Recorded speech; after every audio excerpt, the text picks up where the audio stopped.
నమో వెంకటేశాయ. అందరికీ ముందుగా వైకుంఠ ఏకాదశి శుభాకాంక్షలు. వీడియోలో మన తాడిపత్రిలో ఉన్న శ్రీ చింతల వెంకటరమణ స్వామిని దర్శించుకోవడం జరిగిందనమాట. ఆ తాడిపత్రిలో ప్రాచీన దేవాలయాల్లో ఈ చింతల వెంకటరమణ స్వామి దేవాలయం కూడా ఒకటనమాట. సో అందుకే ఈ దేవాలయానికి చాలా ప్రావీణ్యత ఉంది. ఎత్తైన గోపురాలతో పాటు చాలా చెప్పాలంటే కొండలొక్కటి తక్కువ కానీ మాకు ఈ దేవాలయం మినీ తిరుపతి లాంటిది అనమాట. గుడిలోకి వెళ్తే ప్రశాంత వాతావరణం, ఎత్తైన గాలి గోపురాలు, ఆ శిల్పాలు, ఆ ఆకృతులను చూసి మైమర్చిపోతాం అనమాట. తిరుపతికి దూరంగా ఉండడం వల్ల ప్రతిసారి నేను మిస్ అయ్యేవాడిని, బట్ ఈసారి కుదిరిందనమాట. సో దర్శనం కూడా చాలా బాగా జరిగింది.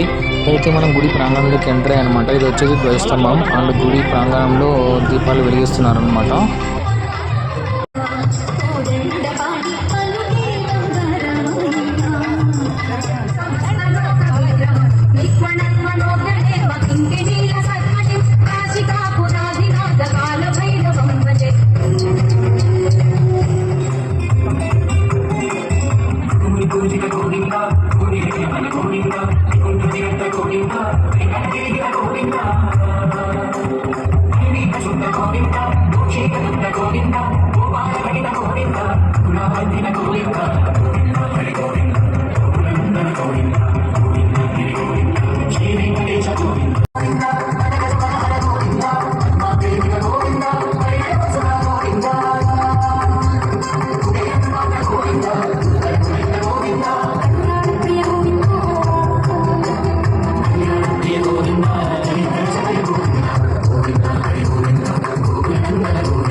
ఫైనల్ గా గుడి ముఖద్వారంకి అయితే ఎంటర్ అయిపోయినమాట. ఇది గుడిలోకి ఎంటర్ అయ్యాము. ఇది గర్భగుడిలోకి మేము చూపించలేము కాబట్టి బయట మాత్రమే చూపిస్తున్నాం. అయితే మొత్తం 1:30 పట్టిన దర్శనానికి. మీకు ఎంత టైం పట్టిందో కింద కామెంట్లో తెలపండి. Thanks for watching. Please subscribe.